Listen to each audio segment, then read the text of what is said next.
Assalamualaikum warahmatullahi wabarakatuh. Hai, kita bertemu kembali dalam mata pelajaran informatika kelas 10. Nah, pada kali ini kita akan membahas tentang algoritma dan pemrograman. Tetapi yang kita bahas mungkin lebih menitik beratkan kepada algoritma. Sebelum kita membahas tentang materi ini, maka kita terlebih dahulu harus mengetahui apa tujuan dari pembelajaran materi ini. Artinya, kita mempelajari materi ini, tujuannya itu apa? Yang pertama, siswa mampu memahami pengertian algoritma. Kemudian, siswa mampu mengetahui cara penulisan algoritma. Dan yang ketiga adalah siswa mampu membuat sebuah algoritma. Apa itu algoritma? Istilah algoritma mungkin sudah tak asing lagi dalam bidang matematika, pemrograman, dan ilmu komputer. Namun sebenarnya, jika kita kaitkan dengan kegiatan sehari-hari, kita sudah mengaplikasikan algoritma ini dalam setiap aspek aktivitas harian. Algoritma adalah urutan langkah-langkah yang sistematis dan terdefinisi dengan jelas yang digunakan untuk menyelesaikan suatu tindakan atau tugas. Contohnya, pada aktivitas pengguna misalnya ingin mengirim pesan di WhatsApp. Nah, pada saat ingin mengirim pesan lewat WA, pasti langkah yang pertama adalah kita membuka HP. Kemudian, kita membuka aplikasi WhatsApp. Setelah itu, kita memilih kontak yang ingin kita hubungi. Selanjutnya, kita mengetik pesan yang akan kita kirim, lalu kita menekan tombol kirim hingga pesan diterima oleh si penerima. Dalam dunia ilmu komputer dan matematika, peran algoritma ini sangatlah penting dalam memecahkan masalah. Jadi, pada dasarnya, fungsi algoritma adalah untuk memecahkan suatu masalah.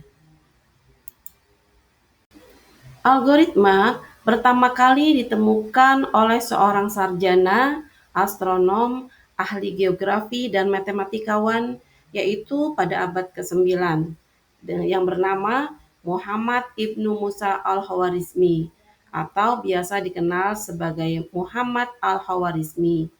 Beliau juga dikenal sebagai sebutan Bapak Aljabar. Beliau lahir di Khwarizmia atau sekarang disebut Uzbekistan sekitar tahun 780. Pengertian algoritma.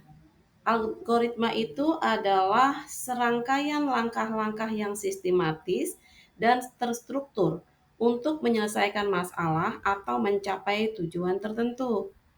Algoritma juga dapat digunakan dalam berbagai bidang, seperti komputer dan matematika, serta dalam kehidupan sehari-hari.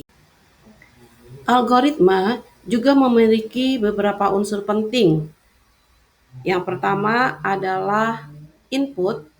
Input atau data atau informasi yang diperlukan oleh algoritma. Kemudian unsur yang kedua dari algoritma adalah proses. Proses ini adalah langkah-langkah logis yang mengolah input menjadi output. Kemudian unsur yang ketiga atau yang terakhir adalah output. Output merupakan hasil atau solusi dari algoritma. Algoritma sendiri memiliki beberapa ciri-ciri, diantaranya algoritma itu harus didefinisikan secara jelas, kemudian algoritma harus jelas dan tidak ambigu, artinya tidak membingungkan. Dan yang terakhir, ciri dari algoritma itu adalah harus memiliki tujuan yang ingin dicapai, dan tujuannya ini harus benar-benar jelas. Penulisan algoritma bisa dilakukan dalam 3 cara. Yang pertama, yaitu kalimat deskriptif. Kalimat deskriptif adalah algoritma dengan penyajian data yang ditulis dengan bahasa komunikasi sehari-hari, misalnya menggunakan bahasa Indonesia atau bahasa Inggris. Setiap langkahnya ditulis dalam satu kalimat atau lebih. Semua kalimat ditulis dengan sistematis, jelas, terbatas, dan berurutan. Dengan notasi ini, deskripsi setiap langkah dijelaskan dengan bahasa yang jelas.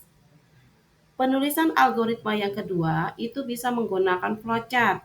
Flowchart atau diagram alir adalah bagan atau gambar yang memperlihatkan urutan prosedur dan hubungan antar proses disertai instruksinya. Bagan tersebut biasanya dinyatakan dengan simbol. Dengan adanya flowchart, urutan proses kegiatan menjadi lebih jelas karena flowchart merupakan langkah awal dalam pembuatan suatu program. Setelah selesai disusun, selanjutnya programmer akan menerjemahkannya ke bentuk program dengan bahasa pemrograman. Nah, selanjutnya penulisan algoritma yang ketiga itu menggunakan pseudocode. Pseudocode adalah notasi yang menyerupai bahasa pemrograman tingkat tinggi. Cara ini berupa kode atau tanda yang menyerupai pseudo dan merupakan penjelasan cara menyelesaikan suatu masalah. Jadi, pseudocode ini berisikan langkah-langkah untuk menyelesaikan suatu permasalahan yang ada. Keuntungan menggunakan notasi pseudocode itu adalah memberikan kemudahan bagi programmer untuk menerjemahkan ke notasi bahasa pemrograman.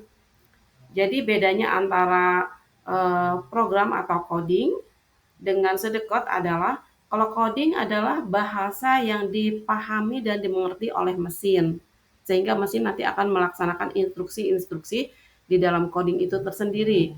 Tetapi kalau pseudocode adalah bahasa yang dipahami oleh manusia. Sekarang kita masuk kepada contoh penulisan algoritma yang berupa deskriptif, yaitu misalnya kita mau membuat algoritma mencari luas segitiga.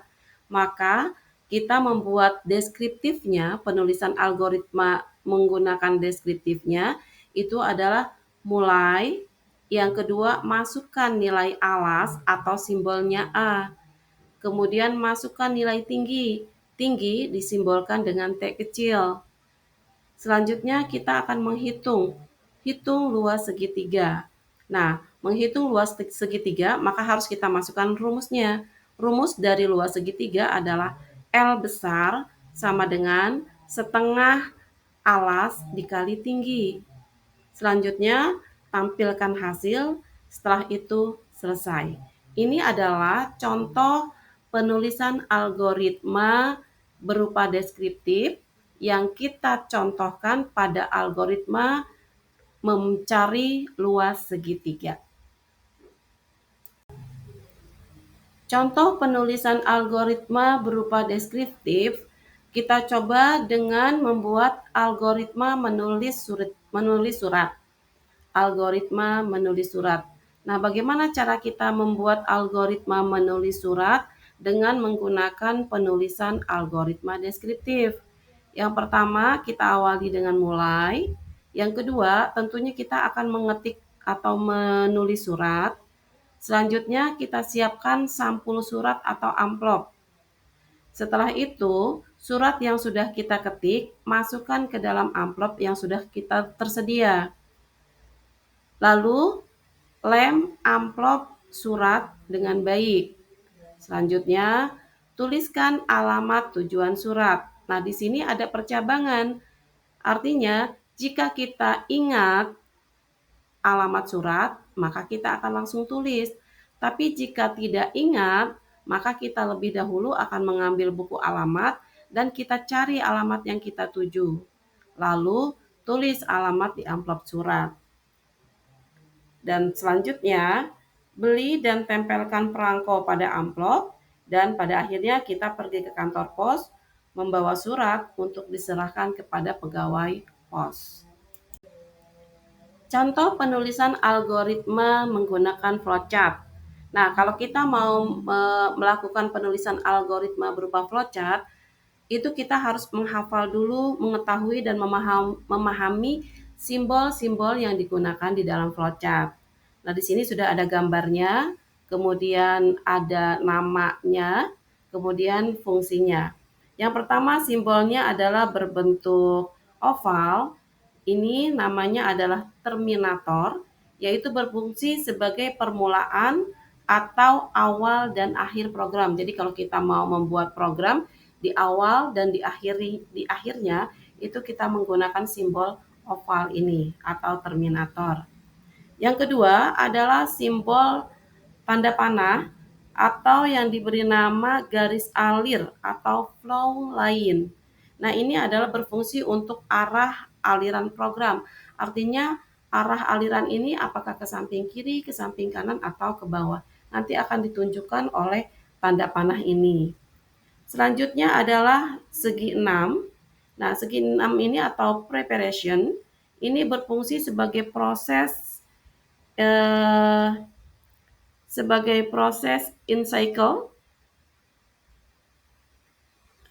Ini adalah sebagai proses inisialisasi atau pemberian harga awal. Itu fungsi dari preparation. Selanjutnya adalah persegi panjang. Ini adalah proses. Fungsinya adalah proses perhitungan atau proses pengolahan data. Nah, nanti simbolnya adalah persegi panjang. Selanjutnya adalah jajaran genjang. Jajaran genjang ini adalah input atau output data, yaitu fungsinya sebagai proses input atau output data, parameter, atau informasi. Nah, itu akan digunakan simbol jajaran genjang. Selanjutnya adalah persegi. Kemudian ini adalah predefined proses atau subprogram. Fungsinya sebagai permulaan subprogram atau proses menjalankan subprogram. Simbol selanjutnya adalah belah ketupat. Nah, belah ketupat ini adalah sebagai decision atau perbandingan pernyataan penyeleksian data yang memberikan pilihan untuk langkah selanjutnya. Nah, ini maksudnya untuk percabangan seperti tadi menulis surat. Di situ kan ada pilihan eh, lanjut atau kita mencari alamat dulu. Nah, itu biasanya menggunakan belah ketupat. Kemudian selanjutnya adalah lingkaran. Ini adalah on-page connection sebagai penghubung bagian-bagian flowchart yang berada pada satu halaman. Sedangkan yang terakhir ini adalah segi 5 atau off-page connection. Ini adalah penghubung bagian-bagian flowchart yang berada pada halaman yang berbeda. Demikian simbol-simbol yang digunakan di dalam flowchart. Ini harus kita pahami dan kita hafal bentuk-bentuk dan fungsinya sehingga pada saat kita akan membuat sebuah flowchart, kita sudah mudah untuk menggunakannya. Di sini kita akan memberikan contoh penulisan algoritma berupa flowchart. Misalnya, kita akan membuat flowchart luas segitiga. Nah, penulisan algoritmanya dalam bentuk flowchart ketika kita mau mencari luas segitiga adalah seperti ini. Yang pertama kita awali dengan simbol oval karena simbol oval ini menunjukkan awal dari suatu program. Nah, di sini kita tulis mulai, kemudian garis alirnya ke bawah karena proses selanjutnya itu ke bawah. Di sini kita menggunakan jajaran genjang karena ini adalah simbol untuk input atau memasukkan data. Di sini input nilai alas. Jadi nilai alasnya berapa? Di sini kita masukkan input alas. Selanjutnya garis alirnya masih ke bawah, maka proses selanjutnya adalah turun, kemudian kita masih menggunakan simbol jajaran genjang karena di sini kita masih menginput nilai tinggi. Nilai tinggi.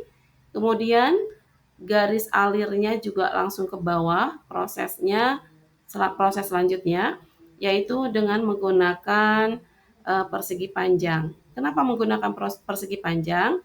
Karena di sini adalah proses. Di sini proses untuk mencari luas. Dan kita sudah tahu rumus luas itu adalah sama dengan kurung buka, alas, bintang. Bintang ini adalah kali, tinggi, kurung tutup dibagi 2. Boleh dengan penulisan seperti ini, atau boleh juga luas sama dengan setengah alas dikali tinggi. Selanjutnya kita kasih kita kasih arah alir itu ke bawah. Di sini tampilkan luas. Tampilkan luas adalah hasil dari proses di sini mencari luas, maka ditampilkan di sini. Setelah ditampilkan, maka proses terakhir adalah selesai menggunakan simbol oval. Karena oval itu simbol untuk awal dan akhir sebuah program. Contoh penulisan algoritma bentuk flowchart yang selanjutnya adalah misalnya kita mau membuat flowchart menulis surat. Nah, penulisan algoritma untuk menulis surat, flowchart-nya bentuknya adalah seperti ini, seperti yang terlihat di gambar. Kita awali dengan mulai dan simbolnya itu oval. Kemudian garis alir ke bawah. Di sini kita mulai menulis surat. Kita buat surat, menulis atau mengetik. Kemudian arah alirnya ke bawah. Selanjutnya ambil amplop surat. Nah, di sini tulis surat, kemudian ambil amplop surat. Ini adalah proses sehingga menggunakan persegi panjang. Di sini persegi panjang, kemudian arah alirnya juga masih ke bawah. Untuk proses selanjutnya adalah masukkan surat ke amplop. Ini juga masih proses sehingga bentuk simbolnya persegi panjang. Selanjutnya arah alir ke bawah. Nah, di sini lem amplop surat yang sudah dimasukkan suratnya. Nah, amplopnya kita lem di sini. Ini juga menggunakan persegi panjang karena eh, mengelem amplop merupakan proses. Selanjutnya arah alir ke bawah. Di sini kita menggunakan belah ketupat karena percabangan. Artinya di sini adalah mengingat alamat. Nah, kita mau menulis alamat, tetapi jika kita ingat alamatnya kita sudah hafal dan ingat, maka langsung arah alirnya tuh ke bawah, maka kita akan menulis alamat surat yang kita tuju, ya. Tetapi ketika kita tidak ingat alamat yang kita tuju, maka kita arah-arah alirnya atau tanda panahnya ke samping dulu. Kenapa ke samping? Karena di sini kita harus proses mencari alamat dulu. Kita cari buku alamat, kemudian kita cari alamat yang kita inginkan. Setelah ketemu, barulah kita prosesnya ke bawah. Lihat ini arah alirnya, tanda panahnya itu ke samping. Bertemu di sini, maka arah alirnya langsung ke bawah. Baru kita akan menulis alamat pada amplop surat. Setelah itu baru arah alirnya ke bawah, kita akan menempelkan perangko. Selanjutnya arah alirnya masih ke bawah dan ini masih proses sehingga masih menggunakan persegi panjang. Kita mengirim surat melalui kantor pos. Jika sudah selesai arah alir atau tanda panahnya ke bawah, maka proses sudah selesai. Kita gunakan oval atau simbol oval. Di sini kita tulis selesai. Maka flowchart untuk membuat atau menulis surat bentuknya seperti ini selesai. Penulisan algoritma yang ketiga itu adalah sedekot. Sedekot ini secara harfiah berarti kode semu. Maksudnya, sedekot adalah sebuah cara penulisan program yang informal dan dapat dibuat dengan kaidah yang ditentukan sendiri. Dengan kata lain, sedekot merupakan urutan logika yang bertujuan untuk dipahami manusia dengan mudah. Sedekot juga merupakan deskripsi dari algoritma yang ditulis untuk memudahkan manusia membaca dan memahami maksud dari algoritma. Bahasa yang digunakan menyerupai bahasa pemrograman tingkat tinggi. Penulisan algoritma sedekot menggunakan bahasa yang lebih ringkas. Sedekot ini tidak bisa diproses oleh komputer. Kenapa? Artinya kalau bahasa coding atau bahasa pemrograman itu adalah bahasa yang hanya bisa dipahami oleh mesin, sehingga mesin akan menjalankan instruksi yang ada di dalam coding atau di dalam program. Tetapi untuk sedekot itu adalah bahasa yang hanya bisa dipahami oleh manusia.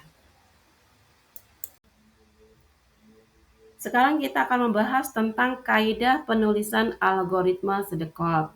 Jadi kalau kita mau membuat algoritma sedekot, itu adalah ada kaidah-kaidah penulisannya. Jadi tidak sembarangan ya.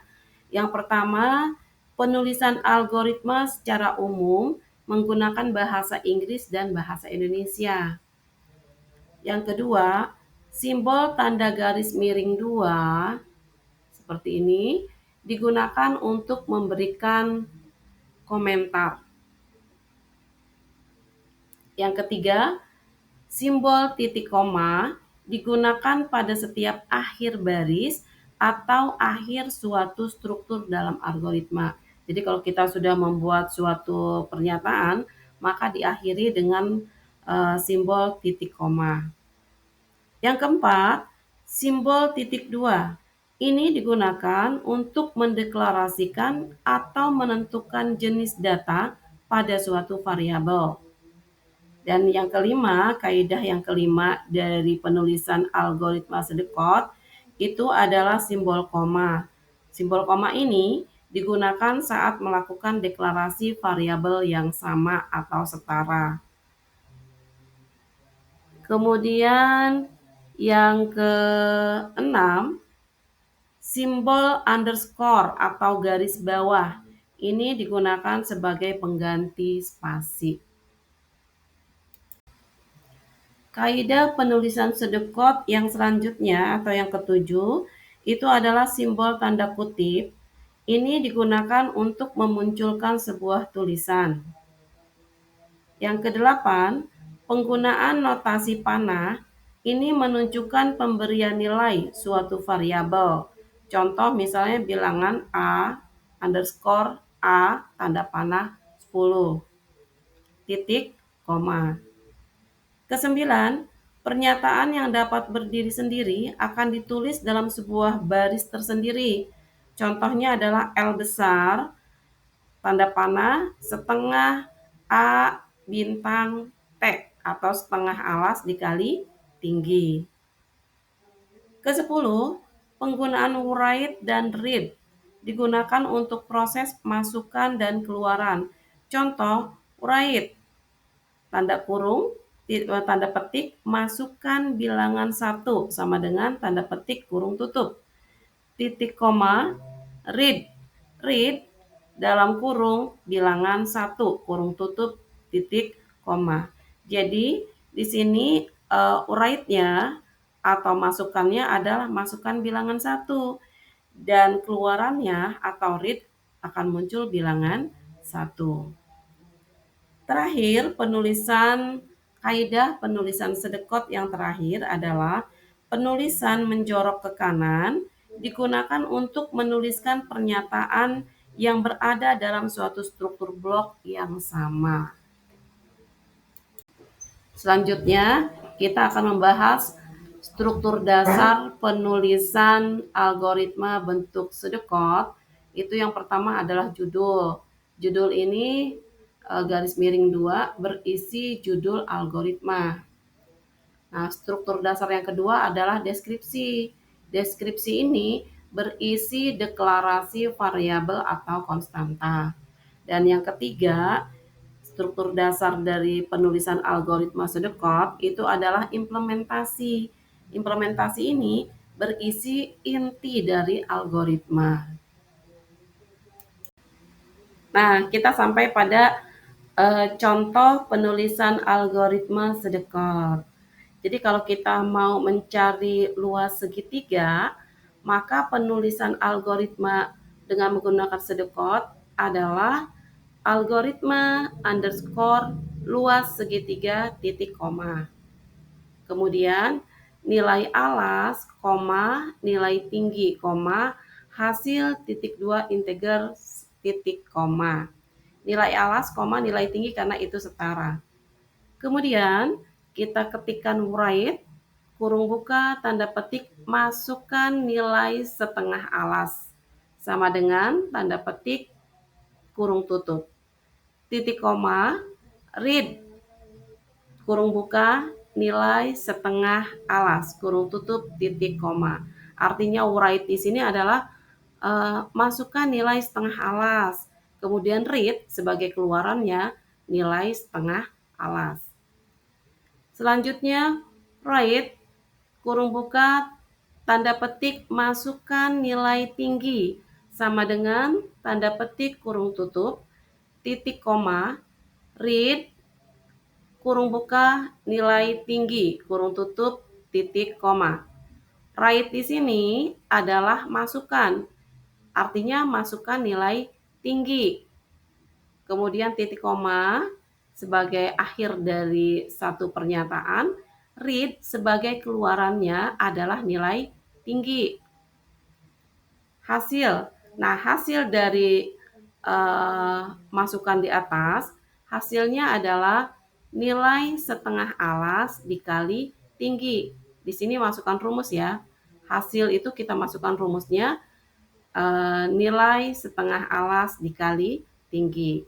Setelah itu, write hasil luas segitiga adalah, kemudian di bawahnya write hasil. Nah, nanti hasilnya akan muncul. Demikian materi tentang algoritma dan pemrograman. Intinya anak-anakku sekalian bisa memahami apa itu algoritma, kemudian bagaimana cara penulisan algoritma, dan yang terakhir adalah siswa atau kalian mampu membuat sebuah algoritma. Silakan buatkan tentang luas persegi panjang, tuliskan dalam penulisan algoritma bentuk deskriptif, flowchart, dan sedekot. Semangat! Terima kasih atas kebersamaannya. Jangan lupa kerjakan tugasnya. Sehat selalu dan selalu semangat. Wassalamualaikum warahmatullahi wabarakatuh.